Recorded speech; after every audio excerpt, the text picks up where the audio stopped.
தத்புருஷாய வித்மகே வக்கரதுண்டாய தீமகி தன்னோ தந்தி பிரசோதயாத். ஓம் ஆதித்யாயஷ சோமாய மங்களாய புதாயஷ குரு சுக்கர சனியப் யக்ஷ ராகவ கேதவ நமக. அதி அற்புதமான நிகழ்ச்சிகளை மகிழ்ச்சியோடு வழங்கி வரும் தீபம் தொலைக்காட்சி வாயிலாக சிறப்பு சனிப்பெயர்ச்சி நிகழ்ச்சியின் மூலமாக உங்களை சந்திப்பதில் மகிழ்ச்சி. 26/1/2017 மகர மாதம் என்று வர்ணிக்கப்படுகிற தை மாதம் 13ஆம் தேதி வியாழக்கிழமை சரியாக மாலை 5:06 மாபெரும் கிரகமாக விளங்கக்கூடிய சனி பகவான் விருச்சிக ராசியிலிருந்து தனுசு ராசிக்கு பெயர்ச்சியாகிறாருங்க. அப்போது இந்த தனுசு ராசிக்கு, அதாவது பகை வீட்டிலிருந்து நட்பு வீட்டுக்கு பெயர்ச்சியாகக்கூடிய இந்த சனி பகவான் மூலமாக ரிஷப ராசியை சேர்ந்த பாக்கியவான்களுக்கு எந்த மாதிரியான பலாபலன்கள் இருக்கும் அப்படிங்கிற விஷயத்தை இந்த நிகழ்ச்சி மூலமாக உண்மையோடும் உறுதியோடும் தெரிஞ்சுக்க கடமைப்பட்டிருக்கிறோம். பொதுவாகவே ரிஷப ராசியை சேர்ந்த பாக்கியவான்கள் பார்த்திங்கன்னா உங்களுடைய ராசிக்கு அதிபதி சுக்கிர பகவானாக இருக்கிறதுனால எப்போவுமே பார்த்திங்கன்னா தகுதிக்கு மீறிய எண்ணங்கள் இருந்துக்கிட்டு இருக்கும். நீங்கள் ரிஷபராசியை சேர்ந்த பெரும்பாலான பாக்கியவான்கள் பிறக்கும் பொழுது, ஜனனம் ஆகும் பொழுது வறுமையில் பிறந்தால் கூட தன்னுடைய வாழ்க்கையில் எப்படியாவது பெருமையான ஒரு அமைப்பை சந்திக்கக்கூடிய ஒரு சூழ்நிலை இருந்துக்கிட்டு இருக்கும்.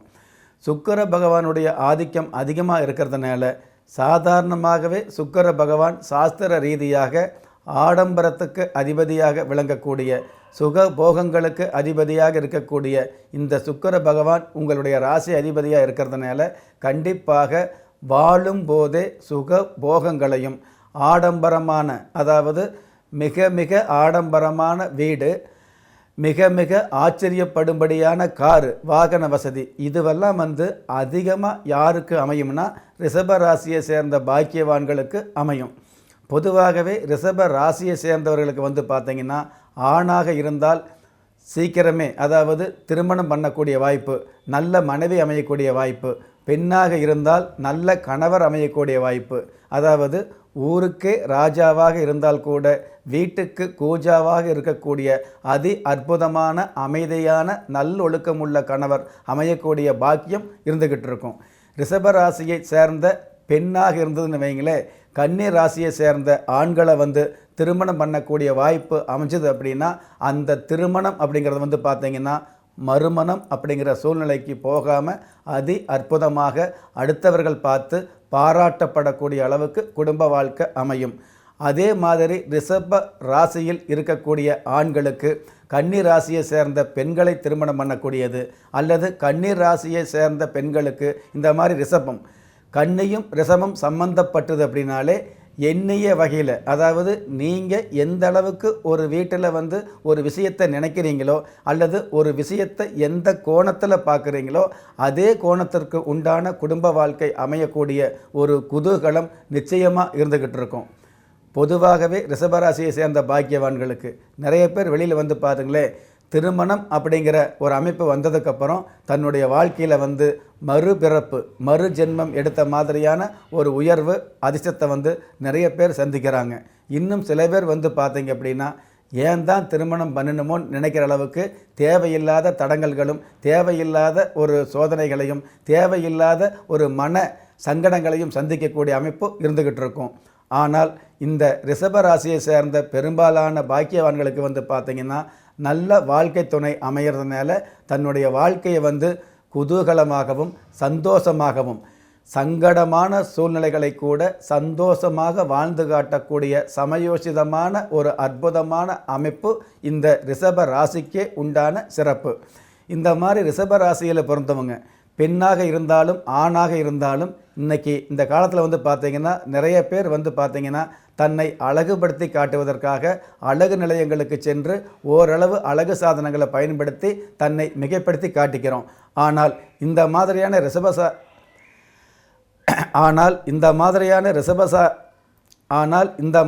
ரிஷபராசியை சேர்ந்த பாக்கியவான்கள் பார்த்திங்கன்னா ஆணாக இருந்தாலும் பெண்ணாக இருந்தாலும் அழகு நிலையத்திற்கு போகாமலே அழகாக இருக்கக்கூடிய அற்புதமான அமைப்பு இருந்துக்கிட்டு இருக்கும். பொதுவாகவே வயது ஆக ஆக வந்து பார்த்திங்கன்னா இளமை அப்படிங்கிறது வந்து குறையக்கூடிய வாய்ப்பு இருந்துக்கிட்டு இருக்கும். ஆனால் ரிஷப ராசியை சேர்ந்த நிறைய பேருக்கு வந்து வயது ஆனால் கூட உடம்பில் ஒரு வனப்பு, இளமை குறையாத ஒரு சூழ்நிலை வந்து அதிகமாக இருக்கக்கூடிய சூழ்நிலைகளை நீங்கள் காண முடியும். அப்படியெல்லாம் சிறப்பு பெற்ற இந்த ரிஷபராசி பாக்கியவான்களுக்கு வந்து பார்த்திங்கன்னா எந்த ஒரு விஷயமுமே தன்னுடைய குடும்பத்தில் வந்து குடும்பத்துடைய தகுதிக்கு மேலே எண்ணங்களில் வந்து ஆசை மிகுதியாக இருந்துக்கிட்டு இருக்கும். எந்த ஒரு ஆசையும் நிறைவேறாமல் இருக்கும் பொழுது அந்த ஆசை வந்து மற்றவர்களால் குறை சொல்லப்படுது. ஆனால் ரிஷபராசியை பொறுத்தளவுக்கு நீங்கள் நினைக்கக்கூடிய எதிர்பார்த்த ஆசைகள், அதாவது தூக்கம் இல்லாமல் இயக்கப்பட்டு கொண்டிருக்கின்ற எத்தனையோ எண்ணங்கள் வந்து உங்களுடைய வாழ்வியலில் வந்து வெகு சீக்கிரமே நிறைவேறக்கூடிய ஒரு அமைப்புகளை வந்து நீங்கள் கண்கூடாக காண முடியும். அதே மாதிரி ரிஷபராசியை சேர்ந்த பாக்கியவான்களுக்கு வந்து பார்த்திங்கன்னா நிறைய பேர் வந்து பிறக்கும் பொழுதே சொந்த வீட்டில் வந்து பிறக்கக்கூடிய அமைப்பு, அல்லது பிறந்து சிறு வயதிலேயே வந்து பார்த்திங்கன்னா பெற்றோர்களுக்கு வந்து அதிர்ஷ்டத்தை அதிகமாக கொடுத்து சொந்த வீடு வாங்கக்கூடியது, ஆடம்பரமான வாகனம் வாங்கக்கூடிய ஒரு அமைப்பு இருந்துக்கிட்டு இருக்கும். ரிஷபராசியை சேர்ந்த இன்னும் சில பேர்களுக்கு வந்து பார்த்திங்க அப்படின்னா இந்த மாதிரியான சின்ன வயசுலேயே வந்து வெளிநாட்டு பொருட்களை வந்து விளையாட்டு பொருட்களாக, விளையாட்டு சாதனங்களாக உபயோகப்படுத்தக்கூடிய அமைப்பும் அதிகமாக இருந்துக்கிட்டு இருக்கும். பொதுவாகவே ரிஷபராசியை சேர்ந்தவர்களுக்கு வந்து கன்னிராசியை சேர்ந்தவர்கள் மூலமாக நன்மைகள் அதிகமாக இருந்துக்கிட்டு இருக்கும். அதே மாதிரி எண் சாஸ்திரப்படி எடுத்துக்கிட்டோம் அப்படின்னா 6, 9, 3 இந்த மாதிரியான தேதியில் உள்ளவங்க, இந்த மாதிரியான எண்களின் ஆதிக்கத்தில் உள்ளவங்க மூலமாக பெரிய பெரிய நன்மைகளையும் அனுகூலமான சூழ்நிலைகளையும் மிகப்பெரிய ஆதரவுகளையும் இவங்க வந்து அனுபவிக்கக்கூடிய பாக்கியம் இருந்துக்கிட்டு இருக்கும். ரிஷப ராசியை சேர்ந்த பெண்கள் வந்து பார்த்திங்கன்னா பொதுவாகவே ரிஷப ராசியை சேர்ந்த ஒரு பெண்ணு வந்து வெள்ளிக்கிழமை பிறந்தாங்கன்னு வைங்களே, கண்டிப்பாக மகாலட்சுமி யோகத்தோடு பிறக்கக்கூடிய அருகதை அதிகமாக இருந்துக்கிட்டு இருக்கும். வெள்ளிக்கிழமை வந்து பெண்கள் பிறந்தாங்கன்னு வைங்களே, அந்த பெண்ணுக்கு மகாலட்சுமி அல்லது லட்சுமிங்கிற பெயர் தான் நிறைய பேர் வைப்பாங்க. அந்த மாதிரி வெள்ளிக்கிழமை பிறக்குது அப்படிங்கிறத விட அந்த பெண் வந்து ரிஷப ராசியில் பிறந்தாங்க அப்படின்னா கண்டிப்பாக அவர்களுக்கு அதிர்ஷ்டம் நிறைந்த அந்த மகாலட்சுமி யோகம் இருந்துக்கிட்டு இருக்கும். அந்த பெண்ணு வந்து பிறக்கும்போது குடும்பத்தில் வந்து அங்கத்தில் போடுறதுக்கு ஒரு தங்க நகை கூட இல்லாமல் இருந்தால் கூட அந்த பொண்ணு ஜனனமானதுக்கப்புறம் ருதுவாகிறதுக்குள்ளே, அதாவது ஏஜ் அட்டன் பண்ணுறதுக்குள்ளே அந்த பெண்ணுக்கு தேவையான, அதாவது குண்டுமணி அளவு கூட தங்கம் இல்லாத அந்த யுவதிக்கு வந்து பார்த்திங்கன்னா கண்டிப்பாக கிலோ கணக்கில் நகை சேரக்கூடிய ஒரு அமைப்பு இருந்துக்கிட்டு இருக்கும். பொதுவாகவே சொல்லுவோம் இல்லையா, பெண்களுக்கு வந்து நகை இல்லாமல் இருந்தால் கூட புன் நகை இருந்தால் போதும்னு சொல்லுவோம். ஆனால் புன்னகையும் பொன்னகையும் அதிகமாக சேரக்கூடிய அமைப்பு இந்த ரிஷப ராசிக்கே உண்டான சிறப்பு. அதே மாதிரி இந்த ரிஷப ராசியை சேர்ந்தவர்களுக்கு வந்து பார்த்திங்கன்னா அடுத்தவர்களுக்கு எந்த உதவி செஞ்சாலும் அவர்களுக்கு, அதாவது இவங்க வந்து கை நீட்டுற இடம் நல்லா இருக்கும். இவங்க யாருக்கு கை காமிச்சு ஒரு ஆலோசனை சொல்கிறாங்களோ, யாருக்கு கை காமிச்சு ஒரு ஆறுதல் சொல்கிறாங்களோ, யாருக்கு கை காமிச்சு ஒரு நல்ல விஷயத்தை ஆரம்பித்து வைக்கிறாங்களோ அவர்களுக்கு அந்த செயல் மூலமாக அற்புதமான அமைப்புகளும் ஆடம்பரமான யோகங்களும் அதிர்ஷ்டங்களும் அடுத்தடுத்து வரக்கூடிய ஒரு சூழ்நிலையை நீங்கள் காண முடியும். இந்த மாதிரியான சிறப்புகள் இருக்கக்கூடிய இந்த ரிஷபராசியை சேர்ந்த பாக்கியவான்களுக்கு இந்த சனி பயிற்சி 26/1/2017 அன்று பயிற்சியாகக்கூடிய இந்த சனி பகவான், அதாவது விருச்சிக ராசியிலிருந்து தனுசு ராசிக்கு பயிற்சியாகக்கூடிய இந்த சனி பகவான் வந்து உங்களுடைய ராசிக்கு, அதாவது ரிஷப ராசிக்கு வந்து கஷ்டங்களையெல்லாம் துஷ்டமாக்கக்கூடிய அஷ்டமஸ்தானத்தில் வந்து பயிற்சி ஆகிறாரு. அதாவது 8 என்று சொல்லக்கூடிய 8வது இடத்தில் சனி பகவான் பயிற்சி ஆகிறதுனால உங்களுடைய ராசிக்கு 8ஆம் இடத்துல சனி பகவான் உலா வர்றதுனால அஷ்டம சனி அப்படிங்கிற ஒரு அமைப்பு வந்துடுது. பொதுவாகவே 7.5 சனி அப்படிங்கிறது வந்து 7.5 வருஷங்களாக கொடுக்க வேண்டிய உலக அனுபவங்களை அஷ்டமசனி அப்படிங்கிறது வந்து 2.5 வருஷத்துக்குள்ளே கொடுக்கக்கூடிய ஒரு அருகதையும் அமைப்பும் அதிகமாக இருந்துக்கிட்டு இருக்குது. அப்போது இந்த அஷ்டமசனி வந்து 2.5 வருஷத்துக்குள்ளாக தகுதிக்கு மேலான சிரமங்களையும் தகுதிக்கு மேலான ஒரு சில, அதாவது உங்களுடைய தகுதிக்கு குறைவான நபர்களெல்லாம் வந்து உங்களை வந்து நாக்கு மேலே, அதாவது நாக்கு மேலே பல்ல போட்டு தகாத வார்த்தைகள் பேசக்கூடிய சூழ்நிலைகளை கொடுக்கும் அப்படிங்கிற விஷயத்தை சாஸ்திரம் சொல்லியிருக்கு. பயப்பட வேண்டாங்க. அதாவது பொதுவாகவே வந்து என்னதான் தாயும் பிள்ளையும் ஒற்றுமையாக இருந்தால் கூட வாயும் வயிறும் வேறு அப்படிங்கிற விஷயத்தை உங்களுக்கு தெளிவுபடுத்தக்கூடிய காலமாக இந்த அஷ்டம சனி காலம் இருந்துகிட்டு இருக்கும் அப்படிங்கிற விஷயத்தை நீங்கள் தெரிஞ்சுக்கணும். அதே மாதிரி ஒரு கஷ்டகாலம் வரும் பொழுது நீங்கள் வறுமையில், அதாவது எவ்வளவு தான் காசு பணம் அப்படிங்கிற ஒரு செல்வத்தில் இருந்துக்கிட்டு விரதம்ங்கிற பேரில் ஒரு நேரம் சாப்பிடாமல் இருக்கிறீங்க அப்படின்னு வைங்களேன், அந்த நாள் அந்த பட்டினி, அந்த சாப்பாட்டுடைய அருமை இந்த விரதம் இருக்கும்போது தெரியாதுங்க. உண்மையாலுமே உங்களுடைய வாழ்க்கையில் வறுமை அப்படின்னு வரும்பொழுது தான் அந்த சாப்பாட்டுடைய பெருமை உங்களுக்கு தெரியும். அந்த மாதிரியான சூழ்நிலைகளை எல்லாம் அனுபவங்களாக கொடுக்கக்கூடிய அற்புத அமைப்பாகத்தான் இந்த அஷ்டமசனி வர்றாரு. என்ன அஷ்டமசனி தொடர்ந்து ரிஷபராசிக்கு கெடுதலாக சொல்லிக்கிட்டு இருக்காரு அப்படிங்கிறதுக்காக யாரும் மனம் தளர வேண்டாம், கவலைப்பட வேண்டாங்க. ஏன்னா சனி பகவான் நீதிவானாக இருக்கிறதுனால, ரெண்டாவது பகை வீட்டில் இருந்து தனுசு ராசியில் குரு பகவானுடைய சஞ்சாரம் இருக்கிறதுனால, குரு பகவானுடைய வீட்டில் சஞ்சாரம் செய்கிறதுனால கண்டிப்பாக குதூகலமான தன வரவுகளை, குருவும் சனியும் சம்பந்தப்பட்டது அப்படின்னாலே கோடீஸ்வர யோகம் அப்படிங்கிற ஒரு விஷயத்தை சாஸ்திரம் நமக்கு சத்தியமாக சொல்லி வச்சுருக்குது. அப்போ அந்த யோகத்தை கொடுத்து தானே ஆகணும். அந்த மாதிரியான யோகமும் இருந்துகிட்டு இருக்குது அப்படிங்கிற விஷயத்தை நீங்கள் தெரிஞ்சுக்குங்க. அதாவது அஷ்டமசனி அப்படிங்கிறது எந்த ராசிக்கு வந்தாலும் இந்த மாதிரியான ஒரு சில அனுபவங்களை கொடுக்கக்கூடியது. அதாவது மற்றவர்களால் கொடுக்க முடியாத, மற்றவர்களால் சொல்ல முடியாத, பெற்றவர்களால் சொல்ல முடியாத, அல்லது உங்களுக்கு நீங்களே தெரிஞ்சிக்க முடியாத உலக அனுபவங்களை உங்களுடைய உள்ளங்கையில் கொண்டு நிறுத்தக்கூடிய தகுதி அஷ்டம சனிக்கு மிகுதியாக இருந்துக்கிட்டு இருக்குது. ஆனால் ரிஷப ராசியை பொறுத்தளவுக்கு, ரிஷப ராசியாக இருந்தாலும் சரி, ரிஷப லக்கணமாக இருந்தாலும் சரி, இந்த ரிஷப ராசிக்கும் ரிஷப லக்கணத்துக்கும் சனி பகவான் ஒருவர் தான் மிகுந்த யோகாதிபதி. ஒருவர் ரிஷப ராசியாக இருந்து அவருடைய வாழ்க்கையில் சனி பகவானுடைய திசை வராமல் இருந்ததுன்னு வைங்களே, அவர் மிகவும் துரதிருஷ்டசாலியாக சாஸ்திரம் சொல்லி வச்சிருக்குது. அவ்வளவு பெரிய யோகம், ஆயுள் முழுவதும் மறைக்க முடியாத, மறுக்க முடியாத யோகங்களை அள்ளி கொடுக்கக்கூடிய தகுதி சனி பகவானுக்கு அதிகமாக இருந்துக்கிட்டு இருக்குது ரிஷப ராசி அல்லது ரிஷப லக்கணத்தை பொறுத்தளவுக்கு. அந்த மாதிரியான ஒரு மாபெரும் யோகத்தை வழங்கக்கூடிய, அந்த மாதிரியான ஒரு அற்புதத்தை அதிர்ஷ்டகரமாக வழங்கக்கூடிய இந்த சனி பகவானுடைய அஷ்டம சனி காலத்தில் கண்டிப்பாக உங்களுக்கு நன்மைகள்ங்கிறது அதிகமாக இருந்துக்கிட்டு இருக்கும். அப்போ நன்மை எப்படி வரும் அப்படின்னா, அஷ்டம சனி அப்படிங்கிறது அனுபவத்தை கொடுக்கும். தனவரவு அப்படிங்கிறது நிச்சயமாக கிடைக்கும். எப்படி கிடைக்கும் அப்படின்னா, எதிர்பார்த்த நேரத்தில் உங்களுக்கு தனவரவு கிடைக்காம நீங்கள் எதிர்பாராத நேரத்தில் தனவரவுகளை கொடுத்து உலகத்தை புரிய வைக்கக்கூடிய ஒரு சூழ்நிலைகளை கொடுத்துக்கிட்டு இருக்கோம். அதாவது காசு பணம் சேர்த்துவதற்கு இந்த கலிகாலத்தில் எவ்வளவு கஷ்டமாக இருந்துக்கிட்டு இருக்குது. ஒருவருடைய பாக்கெட்டில் இருக்கக்கூடிய அந்த பணம் உங்களுடைய பாக்கெட்டுக்கு வருவதற்காக நீங்கள் எவ்வளவு தூரம் கஷ்டப்பட வேண்டியது இருக்குது, எவ்வளவு தூரம் உழைக்க வேண்டியது இருக்குது.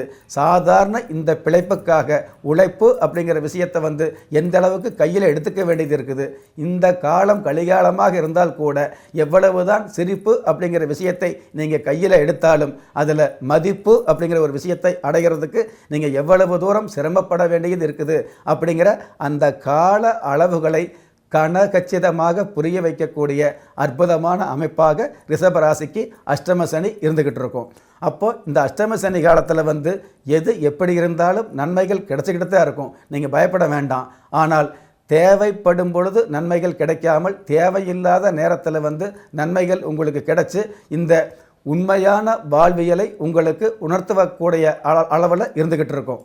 பொதுவாகவே ரிஷப ராசியை சேர்ந்த பாக்கியவான்களுக்கு இந்த அஷ்டம சனியுடைய ஆரம்ப காலத்தில் தெரிஞ்சோ தெரியாமலோ குடும்பத்தை பிரிஞ்சு வாழ வேண்டிய சூழ்நிலை.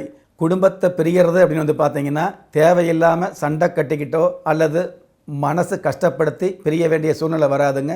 உத்தியோக ரீதியாகவோ அல்லது தொழில் ரீதியாகவோ அல்லது வியாபார ரீதியாகவோ வெளி மாநிலம் அல்லது வெளி நாடுகளுக்கு செல்லக்கூடிய பாக்கியத்தை கொடுத்துக்கிட்டு இருக்கோம். இன்னும் ஒரு சில பேருக்கு, ரிஷப ராசியை சேர்ந்த ஒரு சில ஜாதகர்களுக்கு உங்களுடைய ஜாதகத்தில் சனி பகவான் ரிஷப ராசியிலேயோ அல்லது துலா ராசியிலேயோ அல்லது மகர ராசியிலேயோ கும்ப ராசியிலேயோ இருந்தது அப்படின்னா கண்டிப்பாக இந்த அஷ்டம சனி உங்களுடைய வாழ்நாளில் மறக்க முடியாத அதிர்ஷ்டங்களை கொடுத்துட்டு போவாருங்க.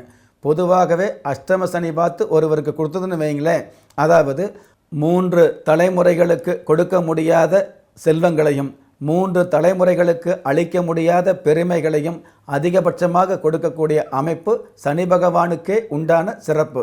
அந்த மாதிரியான சிறப்புகள் அதிகமாக இருக்கக்கூடிய இந்த சனி பகவான் வந்து பார்த்தீங்க அப்படின்னா, இந்த அஷ்டம சனி காலங்களில் வந்து பார்த்தீங்கன்னா உங்களை விட வறுமையில் உள்ளவர்கள், அதாவது ஒரு வியாபாரமோ அல்லது ஒரு தொழில் ஸ்தாபனமோ செஞ்சுக்கிட்டு இருந்தோம்னு வைங்களேன், அந்த தொழில் ஸ்தாபனத்தில் வந்து அதாவது வறிய நிலையில் உள்ள, அதாவது உத்தியோகம் உங்கள்கிட்ட வந்து பணிபுரியக்கூடிய நபர்கள்கிட்ட வந்து பார்த்தீங்கன்னா தட்டி கொடுத்து வேலை வாங்கக்கூடிய அமைப்பை ஏற்படுத்திக்கணும்.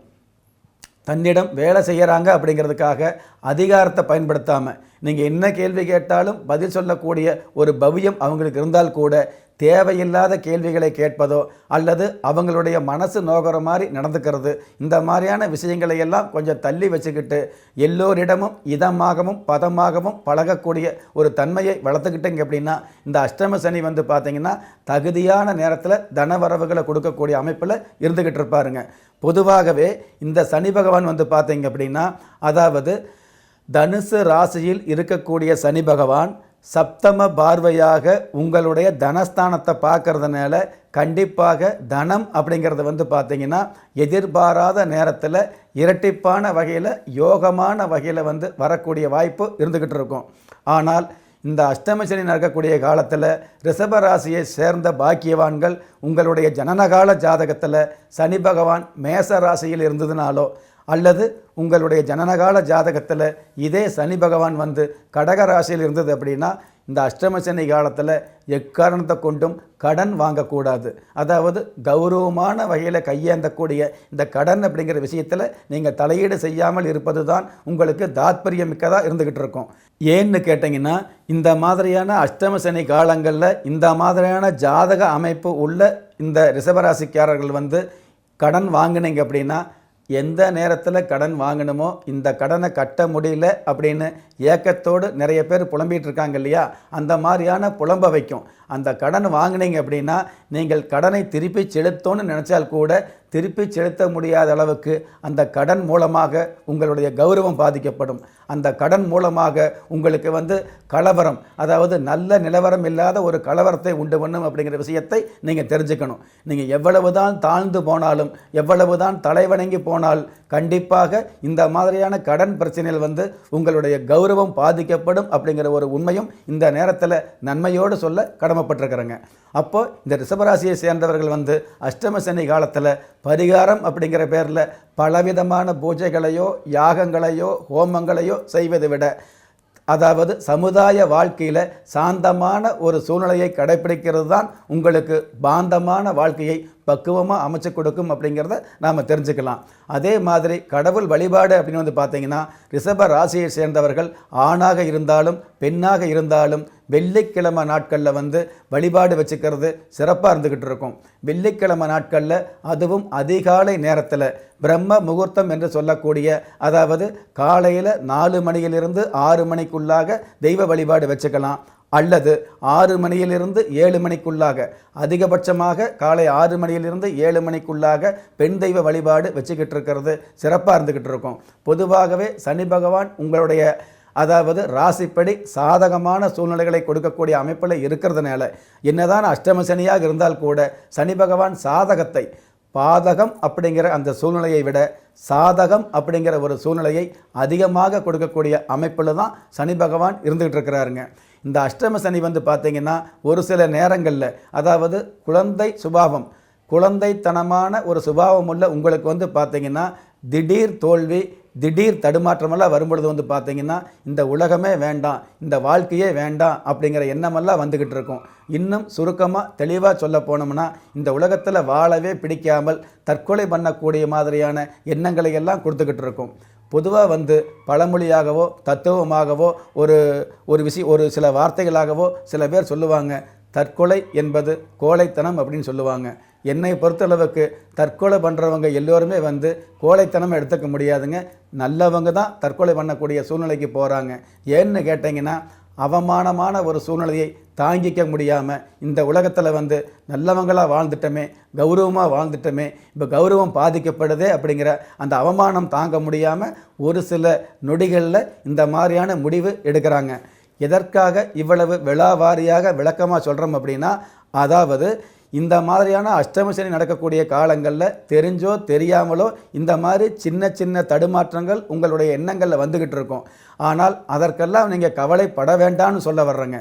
அதாவது தற்கொலை பண்ணுறவங்கெல்லாம் நல்லவங்க அப்படிங்கிறதுக்காக நான் அந்த மாதிரியான ஒரு விஷயத்தை ஆதரித்து பேசலைங்க. அந்த மாதிரியான ஒரு சூழ்நிலை வரும்பொழுது கண்டிப்பாக நீங்கள் கவலைப்பட வேண்டாம். உலகமே பார்த்து உங்களை ஏசினாலும் அதே உலகம், அதாவது எந்த உலகம் உங்களை அவமானமாக பேசுகிறாங்களோ, எந்த உலகத்தில் உங்களை அவமானமாக பார்க்குறாங்களோ அதே உலகம் உங்களை வெகுமானமாக பெருமையாக ஆச்சரியப்படும்படியாக பேசக்கூடிய காலங்களையும் இந்த சனி பகவான் கொடுத்துட்டு போவாருங்க.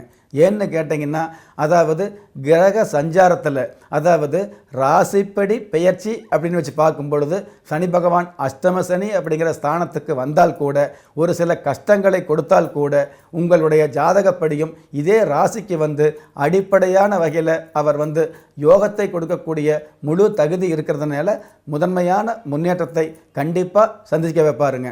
அதாவது தகுதிக்கு மீறி சோதனை வரும், இனிமேல் எதுவுமே நம்ம பண்ண முடியாது, இந்த மாதிரியான ஒரு பெரிய வில்லங்கம் வந்துருச்சு, இதில் நம்ம ஜெயிக்க முடியாது, தலை தூக்க முடியாது அப்படிங்கிற மாதிரியான ஒரு கவலை வந்தால் கூட நீங்கள் கவலைப்பட வேண்டாங்க. திடீர்னு பார்த்தீங்கன்னா தலைக்கு வந்தது தலப்பாகையோடு போச்சுன்னு சொல்கிற அளவுக்கு கனவு கண்ட மாதிரி மழை போல் வரக்கூடிய துன்பங்கள்லாம் பனி போல் நீங்கக்கூடிய அற்புதமான அமைப்புகளை அவ்வப்பொழுது இந்த அஷ்டம சனி பகவான் உங்களுடைய ரிஷபராசிக்கு கொடுத்துக்கிட்டு இருப்பார் அப்படிங்கிற விஷயத்தை உங்களுடைய உள்ளத்தில் மெல்ல மெல்ல பதிய வச்சுக்குங்க. அதே மாதிரி இந்த சனி பகவான் ஆயுள் காரகனாக இருக்கிறதுனால நீங்கள் என்னதான் தடுமாற்றத்தோடு கோழைத்தனம் என்று மற்றவர்களால் சொல்லப்படுகிற அந்த முடிவை எடுத்தால் கூட அந்த முடிவையும் செயல்படுத்த விட மாட்டாருங்க. ஏன்னு கேட்டிங்கன்னா, ஆயுள் காரகன் என்று வர்ணிக்கப்படுகிற இந்த சனி பகவான் எக்காரணத்தை கொண்டும் ஆயுளை எடுக்க மாட்டாருங்க. ஆனால் அதாவது உயிரை எடுக்க மாட்டார். உயிரோடு இருந்தும் பிரயோஜனம் இல்லைன்னு சொல்லக்கூடிய அளவுக்கு தேவையில்லாத துன்பங்களையும் தகுதிக்கு மீறிய தடுமாற்றங்களையும் உங்களுடைய உள்ளத்தால் புரிய முடியாத ஒரு சில சூழ்நிலைகளை அவ்வப்பொழுது கொடுத்துக்கிட்டு இருப்பார். இந்த மாதிரியான ரிஷபராசியை சேர்ந்த பாக்கியவான்களாகிய நீங்கள் பார்த்தீங்கன்னா பொதுவாகவே, அதாவது விருச்சிக ராசியை சேர்ந்தவர்கள்கிட்டவும் மேச ராசியை சேர்ந்தவர்கள்கிட்டவும் கொஞ்சம் ஜாக்கிரதையாக இருந்துகிட்டு இருக்கிறது நல்லது. அதற்காக விருச்சிகம் மேச ராசியை சேர்ந்த அன்பர்களை ஒதுக்கி வைக்க முடியாதுங்க. ஆனால் அந்த மாதிரி உள்ளவங்க உங்ககிட்ட உத்தியோகத்தில் இருக்கும் பொழுதோ அல்லது தொழிலில் கூட்டு பார்ட்னர் என்ற முறையில் வியாபாரம் செய்துட்டு இருந்தாலோ அல்லது திருமண சம்பந்தப்பட்ட விஷயங்களுக்கு பொருத்தம் பார்த்தாலோ கொஞ்சம் கவனமாக இருந்துகிட்டு இருக்கிறது நல்லது. ஏன்னு கேட்டீங்க அப்படின்னா, இந்த மாதிரியான ராசியில் உள்ளவர்கள் மூலமாக உங்களுக்கு நன்மை அப்படிங்கிறத விட தேவை இல்லாத வன்மையான ஒரு சில சூழ்நிலைகள் அதிகமாக இருந்துக்கிட்டு இருக்கும் அப்படிங்கிற விஷயத்தை நீங்கள் தெரிஞ்சுக்கணும். அதே மாதிரி இந்த அஷ்டம சனி காலங்கள் இருக்கக்கூடிய இந்த காலங்களில் பார்த்தீங்கன்னா ரிஷபராசியை சேர்ந்தவங்க திருமணம் அப்படிங்கிற ஒரு விஷயத்தை கையில் எடுத்தீங்க அப்படின்னா அந்த திருமணம் மறுமணம் அப்படிங்கிற சூழ்நிலைக்கு போகாமல் குடும்பத்தில் அஷ்டம சனி வரும்பொழுது திருமணம் பண்ணுச்சு அப்படின்னா அந்த குடும்பத்தில் அந்த இல்லத்தில் கொஞ்சம் பிரச்சனைகள் வரத்தான் செய்யும். ஆனால் என்னதான் பிரச்சனை வந்தாலும் பிரிவு அப்படிங்கிறது வராது அப்படிங்கிற ஒரு ஆத்மார்த்தமான அமைப்பு இந்த சனி பகவானுக்கே உண்டான சிறப்பு. அதனால் அஷ்டம சனி வந்துருச்சு, திருமணம் பண்ணலாமா, இல்லை திருமண வயது இருந்து கூட கடந்த காலங்களில் திருமணம் நடக்கலை, இப்போ அஷ்டம சனி வேறு வந்துருச்சு, திருமணம் நடக்குமா அப்படிங்கிற மாதிரியான கேள்விகளோடு நீங்கள் பயப்பட வேண்டாங்க. அஷ்டம சனி வரும்பொழுது கடந்த காலங்களில் வரன் முடிவு ஆகாமல் இருந்தால் கூட இந்த அஷ்டம சனி காலங்களில் உங்களுக்கு தகுதியான வரன் வரக்கூடிய பாக்கியத்தை கொடுக்கும். அதாவது அஷ்டம சனி இப்போ தான் ஆரம்பிக்கிறாருங்க, அதாவது 26/1/2017 தேதியில். ஆனால் இந்த மாதிரி இந்த அஷ்டம சனி வந்ததுக்கப்புறம் உங்களுக்குன்னு ஒரு வரன் இனிமேல் பிறந்து வரப்போகிறதில்ல. ஏற்கனவே உங்களுக்குன்னு பிறந்து இருக்கக்கூடிய சிறந்த வரனை இந்த அஷ்டம சனி காலத்தில் உங்களுக்கு கொடுக்கக்கூடிய அற்புதமான அமைப்பு இந்த சனி பகவானுக்கு இருந்துக்கிட்டு இருக்குது. அதனால் சனி பகவானை பற்றி கவலைப்படாமல் சனிக்கிழமை நாளில் சனி பகவானுடைய வழிபாடு, அதே மாதிரி காகத்துக்கு சனிக்கிழமை நாட்களில் ஏதாவது ஒரு வகையில் எள் சாதம் கலந்து வைக்கக்கூடிய ஒரு அமைப்பு இருந்துக்கிட்டு இருக்கலாங்க. கருப்பு நிற சம்பந்தப்பட்ட வஸ்திரத்தை முடிந்தால் சனிக்கிழமை தானம் பண்ணலாம். இதெல்லாம் எதுவுமே முடியாது, இந்த அளவுக்கு எனக்கு வசதி இல்லை அப்படின்னு ஏக்கப்படுறவங்க பயப்பட வேண்டாங்க. முடிந்த அளவுக்கு சனிக்கிழமை நாட்களில் யாரிடமும் வாக்குவாதம் வைக்காமல் இருந்தாலே போதுங்க. கண்டிப்பாக இந்த அஷ்டம சனி பகவான் உங்களுக்கு அற்புதமான நன்மைகளை கொடுக்கக்கூடிய அமைப்பில் தான் இருப்பார் அப்படிங்கிற விஷயத்தை இந்த நிகழ்ச்சி மூலமாக நெகிழ்ச்சியோடும் பதிவு பண்ண கடமைப்பட்டிருக்கிறேன். நெகிழ்ச்சியோடும் மகிழ்ச்சியோடும் இந்த நிகழ்ச்சியை பார்த்து கொண்டிருக்கும் பாக்கியவான்களாகிய உங்களுக்கு உங்களுடைய குலதெய்வ ஆசையும் நவகிரக அனுகிரகமும் பஞ்சபூத பாக்கியமும் கிடைப்பதோடு அனைத்து மத கடவுள்களின் ஆசீர்வாதத்தால் ஈரேல் உலகத்தில் உள்ள எல்லா சக்திகளின் ஒட்டுமொத்த ஆசீர்வாதமும் அனுகிரகமும் உங்கள் அனைவருக்குமே கிடைக்க வேண்டிய பிரார்த்தனையோடும் வாழ்த்துக்களோடும் நன்றி. ராஜயோகம்.